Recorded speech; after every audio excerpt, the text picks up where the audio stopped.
Right, here we are. We're in Belfast, going into round 4 of the 2024 Arenacross Tour. I'm here with John Adamson, the SC Sporthomes rider. John, welcome to Arenacross, because this is your whole first time doing it. It's a steep learning curve, eh? How are you finding it? Well, you just need to look at the class and how many big names, even like veteran riders crashing out, people with experience. And I was just speaking to you earlier, there's very limited places you can practice. We had a few days in France, and then you get dropped in at the deep end. And as soon as I'd done the first 5 minutes, I just thought, what have we let ourselves in for? But it's like anything. Like, you've obviously got bike skills, so once you get practicing, like, I'm pretty much using these meetings as practice just now, and then it becomes, like, last night I felt like I could actually race. The first round I was just concentrating, even doing the obstacles without smashing myself. How did the whole thing come around? Is it something that you wanted to do, or was it more that the team wanted to do it and you went, yeah, okay, I'll give it a go? How did the whole To sort be of honest, thing come? Because, like I said, it's the first time you've ever done it. Well, I watched last year and I've seen how much the series is growing. Yeah. And there's a bit of hype around it. And Neil phoned me after Christmas and said, do you want to do Arenacross? Kind of said that we'd get out to Spain, do this, do that. And then, like, plans change, and we got one trip out there, done a few days in France, and then came back.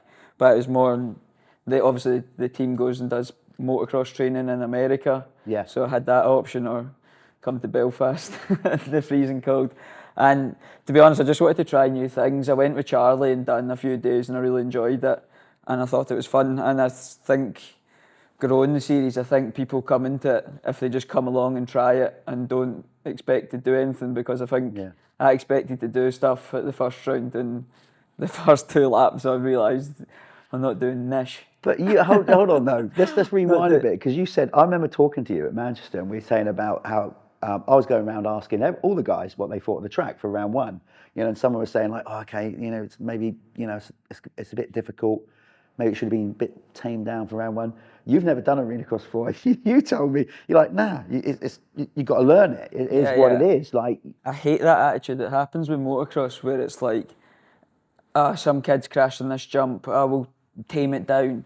And then you go to a Grand Prix and the faces are still like this. Yeah. Or the first time you go to Spain and you ride red stands and it's like you're learning to jump again. Yeah. Like, I think people should hone their skills and keep tracks difficult rather than tame them down. It's like everyone's got that thing in your brain where you're saying, this could smash me, so take it easy and learn how to jump it before you just hold the thing flat out, because everyone can hold it flat out, but you land it, end up in a pile. For sure, I'm going down tonight after saying all this. You'll see me in the back of the ambulance. But obviously, it can always happen, and mistakes happen all the time. You're pushing the envelope all the time, but I don't like this attitude where we just tame stuff down, make it easier. It's like, nah, just become better. Because, like I said, we want to evolve riders. But with that in mind, first time doing it, what do you think Arenacross sort of also does for the whole industry for motocross? Because, we're putting bums on seats and a lot of people out there. So how have you found that? Like, even from a sponsorship point of view, you've obviously got personal, private sponsors and stuff like that. It must give you more to give back to them racing Arenacross. For sure. For us, it's like the only way you get through it is, well, at my level anyway, the only way that I make it happen is through personal sponsors. So it's nice. You can say to them, well, we've got an evening meeting, you can bring your family along and sort them out tickets, and they can come along and they sit in a nice warm arena, watch the freestyle, watch a bit of racing, see the kids, and maybe that gets them interested in it. But for sure, it's much easier to drag people in to watch the Arenacross than motocross. A lot of the time it's out in the countryside, and unless you're like a die-hard enthusiast, you don't come. Whereas here you can say, like, I spend a lot of time down south and not so many people know what you do, but you say, oh, I've got a meeting in Wembley. And they say, oh, Wembley. Or like when we're going to Aberdeen next week, like lots of my friends, families, sponsors are coming on Saturday and they make a day out of it, and it's a nice evening for them. Well, that's a nice little link there to obviously the next couple of rounds coming up. We've got obviously another round here at Belfast, which we'll talk about in a minute. But going into Aberdeen, Scottish motocross, it seems to be on the rise anyway. So, well, it does, the actual motocross scene's growing a little bit. So to have an Arenacross up there must be like a really cool thing. Any young Scottish riders that you're trying to encourage to go down this route, or that you're going to try and get out to Aberdeen? Like I think for all motocrossers, it would be good to come and see what it's about, see the atmosphere in the arena, and like even just as a little kid, when you walk into the arena, it's quite something, isn't it? You've got your laser shows. It's almost like a mini festival brought inside.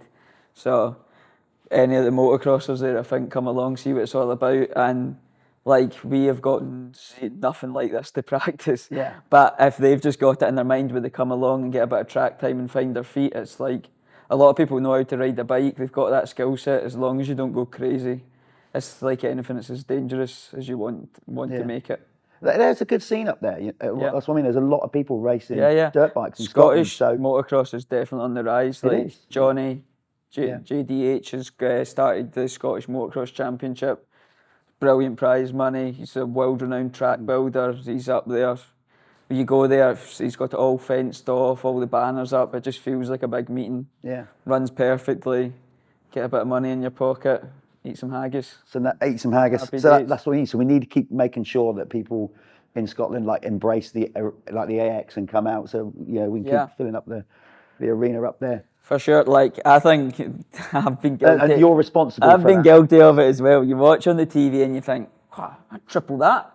But like when you come and you're standing there, you go like, I've only just today done my first triple, and the first time I done. Oh, you've nailed that rhythm section. Well, I done triple, and then I done triple 2 3/4. Yeah.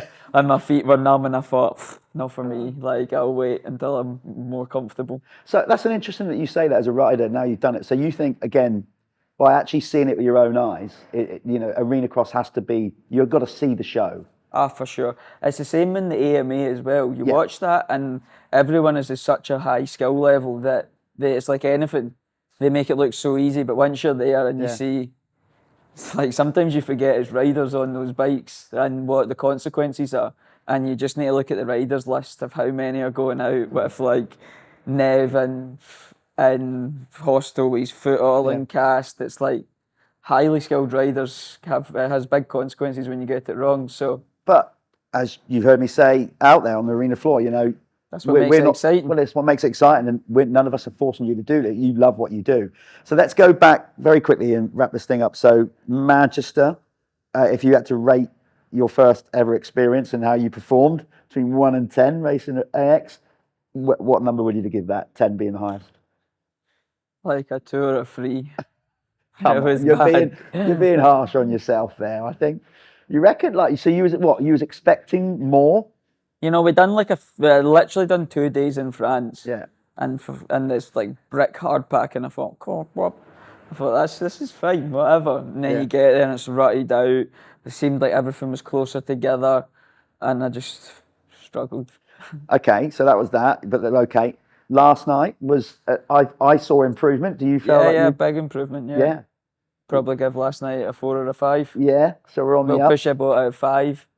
And now you've tried something different out there today. Like you said, didn't quite get over it or whatever. It's not for the main for me. Okay. No, so what's your target at this point? Learning it is to just primarily to get into the main, I suppose, and then just anything. Get in the main and just see how it goes. Yeah. Like the heat races are absolute carnage. Like I got out front the first one, finished 4. Thomas Doe got me on the last lap. Yeah. Next one you go in and it's like a bang, and you're battling for second last place. But so it looks like you're enjoying it, embracing the experience, and of course, we're gonna hype you up for Aberdeen. We got to get all the Scottish contingent coming out to cheer you on. So, no pressure. No pressure. You can handle it. John, thanks for your time. Have a good one tonight. Stay safe out there. Hope you make main. There you go.